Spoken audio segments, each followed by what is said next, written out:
Para saudara dan saudari yang Tuhan cintai, selamat pagi dan selamat bertemu lagi dalam renungan harian dari Paroki Santo Fransiskus Assisi APO, edisi hari Senin, tanggal 1 Juli 2024, dalam masa biasa yang ke-13. Mengawali hari yang baru ini, kita hendak mendengar dan merenungkan sabda Tuhan. Marilah sebelum kita mendengar dan merenungkan sabda Tuhan, kita berdoa. Dalam nama Bapa dan Putra dan Roh Kudus. Amin. Allah Bapa yang Maha Pemurah, sabdamu menerangi langkah kami. Semoga hati kami senantiasa berkobar mewartakan sabdamu dalam langkah laku hidup kami, sehingga semakin banyak orang yang diselamatkan. Bersabdalah ya Tuhan, kami siap mendengarkan. Terpujilah Engkau Bapa, Putra dan Roh Kudus, kini dan sepanjang segala masa. Amin. Para saudara dan saudari yang Tuhan cintai, sabda Tuhan yang hendak kita dengar dan kita renungkan untuk mengawali hari yang baru ini diambil dari Injil Matius pasal 8 ayat 18 sampai 22. Tuhan bersamamu. Inilah Injil suci menurut Matius. Pada suatu hari, banyak orang mengerumuni Yesus. Melihat hal itu, Yesus menyuruh bertolak ke seberang. Lalu datanglah seorang ahli Taurat dan berkata kepadanya, "Guru, aku akan mengikuti engkau kemana saja engkau pergi." Yesus berkata kepadanya, "Serigala mempunyai liang dan burung mempunyai sarang, tetapi Anak Manusia tidak mempunyai tempat untuk meletakkan kepalanya." Seorang lain, yaitu salah seorang muridnya, berkata kepadanya, "Tuhan, izinkanlah aku pergi dahulu menguburkan ayahku." Tetapi Yesus berkata kepadanya, "Ikutilah aku dan biarkanlah orang-orang mati menguburkan orang-orang mati mereka." Demikianlah sabda Tuhan. Para saudara dan saudari yang Tuhan cintai, sebagai pengikut Yesus yang hidup di zaman sekarang, hendaknya kita selalu bertanya kepada diri kita, apakah saya sudah mengikuti Yesus secara total atau setengah-setengah? Apakah saya sudah mengikuti Yesus tanpa syarat atau perhitungan? Melalui bacaan Injil yang diperdengarkan kepada kita oleh gereja pada hari ini, memberikan kita inspirasi.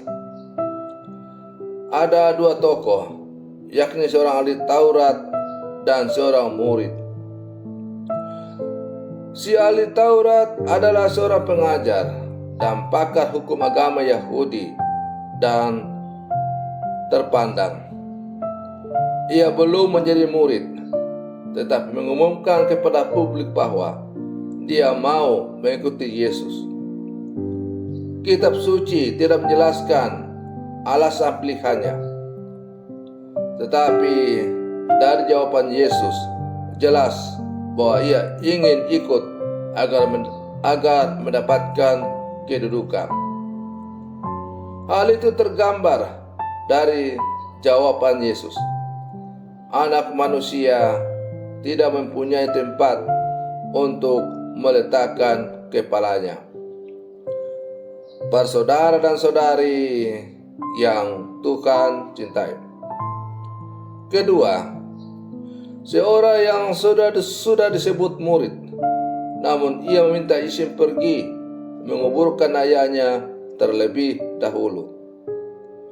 Ia bernegosiasi, tetapi Yesus menjawab dengan tegas bahwa mengikutinya tidak ada negosiasi. Siapa yang ingin mengikutinya harus tanpa syarat dan menyerahkan diri seutuhnya, tanpa menoleh ke belakang lebih dahulu. Para saudara dan saudari yang Tuhan cintai, penyerahan diri secara total menjadi konsekuensi pilihan mengikuti Yesus. Setiap orang yang sungguh menyerahkan diri secara total akan mendapatkan hikmat dari Tuhan, seperti yang ditulis dalam kitab Amsal pasal 2 ayat 10 yang kita dengar tadi dalam bacaan pertama. Karena hikmat akan masuk dalam hatimu dan pengetahuan akan menyenangkan kamu. Maka memilih menjadi pengikut Yesus berarti tidak mungkin setengah-setengah, tetapi harus lihat totalitas dan menyerahkan segala-galanya demi untuk menjadi muridnya yang sejati. Para saudara dan saudari yang Tuhan cintai,